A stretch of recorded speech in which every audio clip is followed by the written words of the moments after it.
अस्सलाम वालेकुम, मेरा नाम डॉक्टर जुनैद जहांगीर अब्बासी है। तहसील लोरा के बच्चों और खुसूसन गवर्नमेंट सेक्टर के बच्चों पे कैरियर ओरिएंटेशन और कैरियर मोटिवेशन के लिए काम करने का आगाज़ अल्हम्दुलिल्लाह मैंने कर दिया है। मेरे वालिद साहब ने 2004 में मेडिकल एड वेलफेयर एसोसिएशन बनाई और मेडिकल की फील्ड में इस एसोसिएशन ने काम किया और अब अल्हम्दुलिल्लाह ये एसोसिएशन तालीम की शोबे में भी काम इसने स्टार्ट किया है। और सबसे पहले मैंने कैरियर ओरिएंटेशन, कैरियर मोटिवेशन से इस चीज़ का आगाज़ किया है और इंशाल्लाह उसके बाद ये एसोसिएशन उन बच्चों की हौसला अफजाई भी करेगी जो टैलेंट रखते हैं लेकिन उनके पास वसाइल नहीं है और वो मजबूर हैं और पढ़ाई के साथ साथ दूसरे काम भी कर रहे हैं। आज इस सिलसिले में मैं कैसे बच्चे से मिला हूँ जो बड़ा टैलेंटेड है, बड़ा अच्छा बच्चा है और स्कूल में यहाँ गवर्नमेंट हायर सेकेंडरी स्कूल लोरा में इस वक्त मैं बैठा हूँ और गवर्नमेंट हायर सेकेंडरी स्कूल लोरा में ये पढ़ रहा है और पढ़ने के साथ साथ बड़ा जो आफ्टर स्कूल ये एक सब्जी की दुकान पे एज अ सेल्स बॉय काम करता है और सब्जी बेचता है और बाहिम्मत है, छुपाता नहीं है, सच बताता है बात और मेहनत करके जो कमाता है उससे अपना खर्च, अपने घर वालों को सपोर्ट और अपनी तालीम का सिलसिला इसने जारी रखा हुआ है। बेसिकली कोहिस्तान का है लेकिन रहता लोरा में है और अब ये लोरा का ही बासी है और इससे अब हम बात करेंगे और पूछेंगे कि अब तक के इस सफ़र में अब ये 9th क्लास तक पहुंच गए। पहली क्लास इसने कहाँ शुरू की थी, कैसे ये 9th क्लास तक पहुंचा है, क्या क्या इसको मुश्किलात पेश आ रही हैं और आगे मजीद क्या करने का हौसला रखता है। जी बेटा, आप बताएंगे अपने बारे में। बिस्मिल्लाहिर्रहमानिर्रहीम। शुरू में जब हम हिंदुस्तान से यहाँ माइग्रेट करके यहाँ लोरा आए तो यहाँ पर हमें कई मुश्किलात, माली मुश्किलात और दूसरे कई मुश्किलात में आ घेरा। उसकी बिना पर हम वापस पाकिस्तान ना जा सके और तालीमी वसाइल वहाँ पाकिस्तान में इतने ज़्यादा नहीं हैं और इसी वजह से वालिदैन ने फ़ैसला किया कि हम यहीं पर अपनी एजुकेशन जारी रखेंगे। और सबसे पहले मेरी जो प्राइमरी लेवल है ये गवर्नमेंट GPS लोरा है, गवर्नमेंट प्राइमरी स्कूल लोरा जो हमारे स्कूल के साथ ही है। वहाँ से मैंने अदना से शुरू किया और 5वीं तक वहीं मैंने पढ़ा। उसके बाद जब छठी में आया तो गवर्नमेंट हायर सेकेंडरी स्कूल लोरा में आया और यहाँ आकर प्रिंसिपल साहब और दीगर सदर की ज़ेर सहायता तालीम हासिल किया। तो आफ्टर स्कूल में एक दुकान है यहाँ बाज़ार में, वहाँ एज ए सेल बॉय काम करता हूँ और इसके तकरीबन इससे मेरी जेब खर्ची और स्कूल का जो खर्चा होता है वो तकरीबन निकल ही जाता है। और तकरीबन आफ्टर स्कूल 3 बजे के बाद 8-9 बजे तक मैं काम करता रहता हूँ और उसके बाद फिर घर जाता हूँ। और ये कि मेरा और मेरे घर वालों का ये जो प्राइमरी एजुकेशन के हवाले से जो ख़र्चा है वो मैं खुद निकाल लेता हूँ और घर वालों के ऊपर कोई बोझ नहीं है इसका।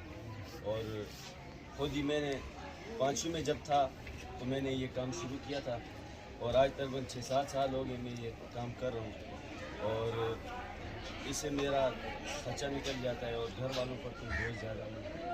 ठीक है, तो आप कितने घंटे काम करते हैं स्कूल के बाद? 3 बजे के बाद काम करता हूँ, 8-8:30 तो काम मार्केट्स बंद हो जाती है तो उसके बाद। ठीक है। हाँ, तो फिर आप घर जाके पढ़ते हैं? घर जाने के बाद इशा की तकरीबन अजान हो जाती है, नमाज वगैरह पढ़कर फिर स्कूल का जो काम होता है वो कर लेता हूँ और तकरीबन 11:30 बजे तक मैं पढ़ता है। आपने देखा कि ये स्कूल आते हैं, उसके बाद ये दुकान पे जाते हैं, सब्जी सेल करते हैं और उसके बाद वापस जाके इशा की नमाज अदा करके रात को बैठ के पढ़ते हैं और तकरीबन 11:30 तक हर रोज़ बैठ के ये पढ़ते हैं। ये एक जिंदा जीती जागती मिसाल है। मैंने इनसे बात करने का मकसद ये है कि ये यही लोरा के रहने वाले हैं, हमारे दरमियान मौजूद हैं। आप गवर्नमेंट हायर सेकेंडरी स्कूल लोरा में आके इनको मिल सकते हैं। ये कोई लंदन या अमेरिका की कोई मिसाल नहीं है, ये हमारे दरमियान मौजूद हैं। अगर ये पढ़ाई के साथ साथ सब्जी की दुकान पे काम करके अपना खर्चा खुद उठा के वापस घर जाके नमाज पढ़ के रात को 11:30 तक डेली पढ़ाई भी कर रहे हैं, तो फिर वो बच्चा जो टैलेंटेड है, हाथ पाँव दिमाग आंखें सब सलामत हैं, और उसके माँ बाप पूरी कोशिश कर रहे हैं कि ये किसी तरह पढ़े, वो क्यों नहीं पढ़ सकता। सो ये एक सवालिया निशान है जो मैं उन बच्चों के लिए छोड़ के जा रहा हूँ जो जिनके पास सब कुछ है और वो फिर भी नहीं पढ़ते। तो बेटा आप बताएंगे इस सब्जी का जब आप काम करते हैं स्कूल के बाद, तो उसमें क्या मुश्किलात पेश आती हैं? मुश्किलात तो कई होती हैं, मगर आजकल जो विंटर अपने उरूज पर है तो सर्दियाँ ज़्यादा होती हैं और सब्ज़ी वगैरह को कोरा सा लग जाता है, जिसकी वजह से उनको हाथ वगैरह लगाना काफ़ी मुश्किल हो जाता है। और मुश्किलात उसके बाद ये कि मुझे जब घर जाता हूँ, मैं पैदल जाता हूँ तकरीबन यहाँ से आधे घंटे की मुसाफत पर जंगल में, तो रास्ते में सर्दी वगैरह तो बहुत होती है, इसकी वजह से काफ़ी मुश्किल। तो कभी ऐसा भी हुआ है कि बच्चों ने आपको मजाक उड़ाया हो कि तुम काम भी करते हो, तुम सब्जी वाले हो और तुम पढ़ते भी हो? कभी बच्चों की तरफ से भी कोई मसला है? जी बिल्कुल। जब लड़के खेल रहे होते हैं तो मैं अपनी दुकान शॉप पर जब जाने लगता हूँ तो लड़के हंस पड़ते हैं कि ये कोई वैसे ही इसको घर की तरफ से कोई ज़बरदस्ती है, लेकिन अल्हम्दुलिल्लाह मैं खुद ही ये कर रहा हूँ, मुझे घर वालों की तरफ से कोई ज़बरदस्ती नहीं है। तो देखिए बहुत ज़बरदस्त बात कही इन्होंने कि स्कूल के बाद जब बच्चे शाम को खेल रहे होते हैं, खेल के मैदान का रुख करते हैं, तो ये दुकान का रुख करते हैं, और वहाँ ये दुकान की अपनी नहीं है, वो सेल्स बॉय के तौर पे काम करते हैं वहाँ पर, और बच्चे इन्हें कहते भी हैं कि तुम जो है हम खेलने जा रहे हैं और तुम काम करने जा रहे हो, लेकिन ये इस काम करने को अपने लिए फ़ख्र समझते हैं, इसमें कोई शर्म महसूस नहीं करते। सब्जी फरोश का काम करते हैं और जो कमाते हैं उससे अपना जेब खर्च चलाते हैं, उससे ये अपनी तालीम का सिलसिला इन्होंने जारी रखा हुआ है। तो आप उन बच्चों को क्या पैगाम देना चाहते हैं? ख़ास तौर पे वैसे तो पूरा मुल्क आपको सुन रहा है, लेकिन तहसील लोरा, क्योंकि हमने अपने इस कैंपेन का स्टार्ट तहसील लोरा से किया है, तो तहसील लोरा में वो बच्चे जो टैलेंट रखते हैं, पढ़ना चाहते हैं, लेकिन उनके पास वसाइल नहीं है, उनको क्या पैगाम देना चाहते हैं? जी सबसे पहले तो इंसान के अंदर हिम्मत का होना लाजमी है। अगर आप हिम्मत जल्द हारेंगे तो वो कोई काम भी नहीं हो सकता।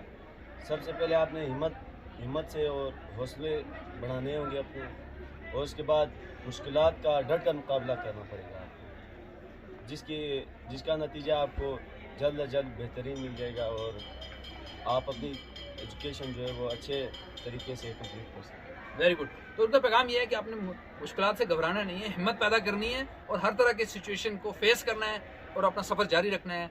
तो इंशाअल्लाह अज़ीज़ ये सफ़र आपका जारी रहेगा, अल्लाह ताला आपको इंशाअल्लाह ज़रूर कामयाब करेगा। और मेडिकल एड वेलफेयर एसोसिएशन मावा, जो कि इससे पहले हेल्थ सेक्टर में काम कर रही थी, अब एजुकेशन सेक्टर में भी हमने काम शुरू किया है। इंशाअल्लाह अज़ीज़ हम आपके लिए एक स्कॉलरशिप का ऐलान इंशाअल्लाह करेंगे और एक स्कॉलरशिप आपको भी दी जाएगी। आपने अपनी मेहनत का सफ़र जारी रखना है। Thank you so much.